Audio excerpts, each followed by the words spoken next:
Hi, I am Ria. I am a very ambitious and hardworking young girl of 19. I am the second daughter of my parents. People around see me as a beauty diva, but I honestly do not care. We lived an average life since my father couldn't get enough earning from his job. As a college student of biology at Phoenix University, I have always been passionate about being a surgeon doctor, so I kept studying. I was so studious that I never had time for partying, clubbing, and making friends. Although I know that I had a lot of admirers, but I still don't give a damn. I remained focused on my course. I lived a stereotyped life in college, from the lecture room to the hostel, from the hostel to the library. However, I have one fault. I am an extremist, so you don't have to wonder why I am serious with my academics. I promised my dad to make him proud and tried to make good grades. My world came to a standstill just 24 hours to my first semester examination, as I was engrossingly studying biology, that I forgot that I have not eaten since morning and it was almost 4 p.m., and I suddenly slumped. The next place I saw myself was in a hospital bed. My father came, and the diagnosis proved that I had a hole in my heart that has accumulated badly, and the only solution that is beyond therapy is to have a heart transplant. So I was booked for a heart transplant. I wondered where on earth a donor can be gotten from.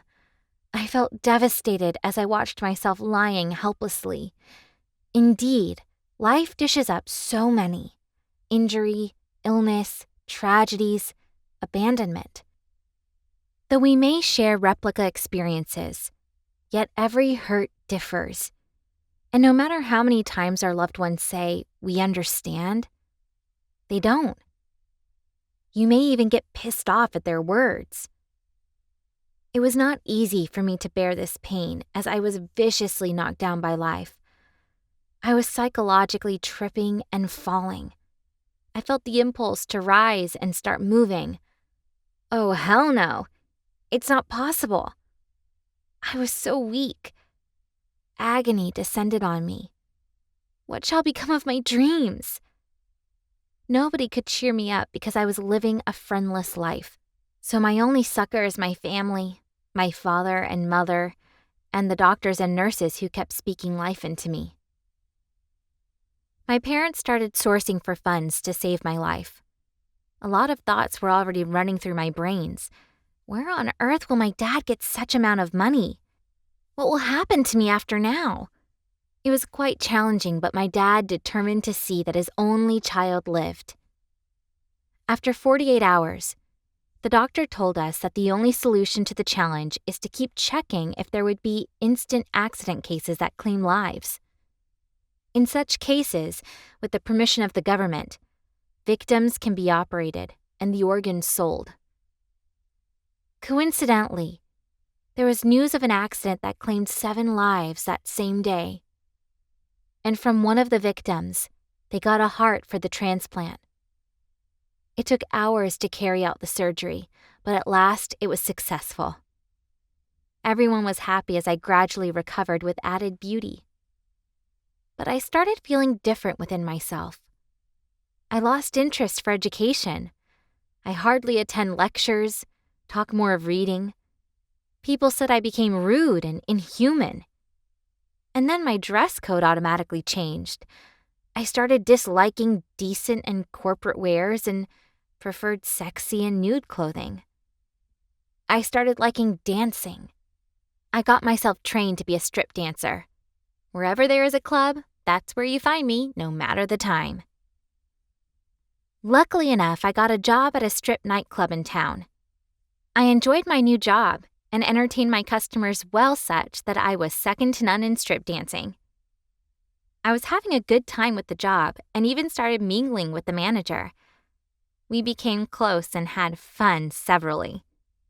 I got attracted to the manager the very first day I came to apply for the job, and the manager responded positively. On the night of Boîte de la Boîte, I rolled badly that my moves and rolls attracted Mr. Black, the manager of the strip club. I never knew he was crushing on me. For the very first time as I was dancing, my fist lost control and I almost fell off the strip with my head bowed to the earth, and I suddenly felt a hand that gripped me. On lifting my head, behold, it was Mr. Black. He whispered to me, "I love you. You remind me of someone special." He carried me down from the stage as I walked into my room panting like a dog that lost a fight. Then I asked who it was I reminded him of. He told me that it was his love that works here in the strip club that died some months ago, and he feels the same thing for me. Even right now, it's as if he is seeing her. I got scared the more. "What was the date of the accident?" I inquired. 7th of February, 2006, he responded. He also told me that it was 7 persons that died, and the hospital they were rushed to. I immediately left him there and went to the hospital where my surgery was carried out and made all the inquiries. The document of the transplant was shown to me, as well as the photocopied death certificate which Mr. Black gave me, and it was confirmed that it was Soya's heart that was transplanted to me. My goodness, I couldn't believe it. I dropped a note that explains my findings to him at the bar and went home weak and confused to do anything, but I have to start preparing for the night show. I never knew that Black was still in love for me, not minding what I do for a living. How I strip myself at nightclub was not his concern. While in my cubicle, my white towel tied around my waist after having a cool shower, as I was applying my body cream, I heard the sounding of someone opening my door. I felt it was my roommate, but it was not her. It was a tall, heavily built, and a cute guy standing with his legs crossed in front of my door. It was Mr. Black.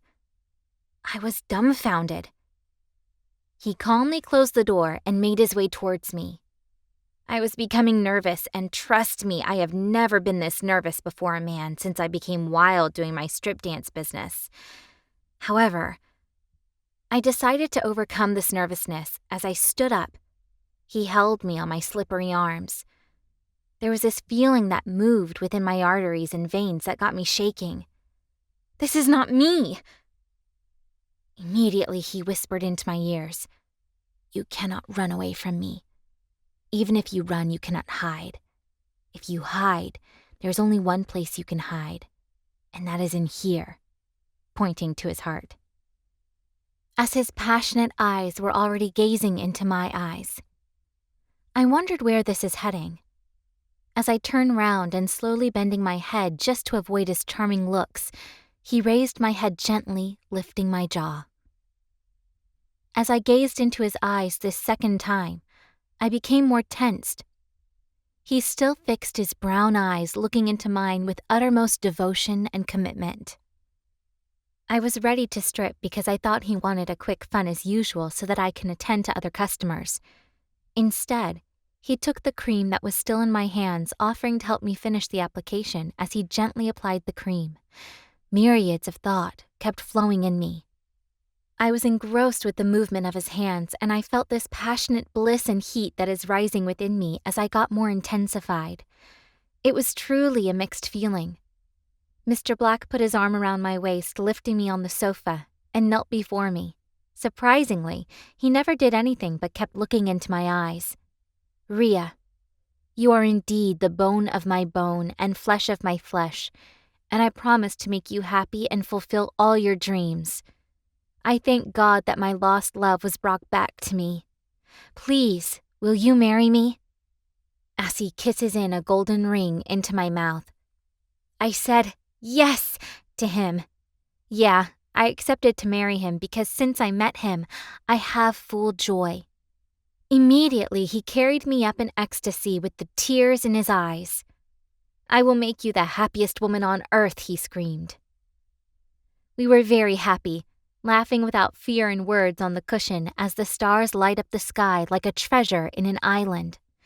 Our hearts skip in ecstasy as they feel the waves' current whispering secrets as old as creation to our souls, telling folklores of a magnetic love so far, yet near to immortals. and as the cool morning breeze rushes to our feet like children at play in a sonata moonlight. Those affirmative words spiced with a soothing touch, a healer of sorrows and pains in his boredom, moment when the past is erased and a new beginning born to fertilize the soul and purge every detail of heartbreak away.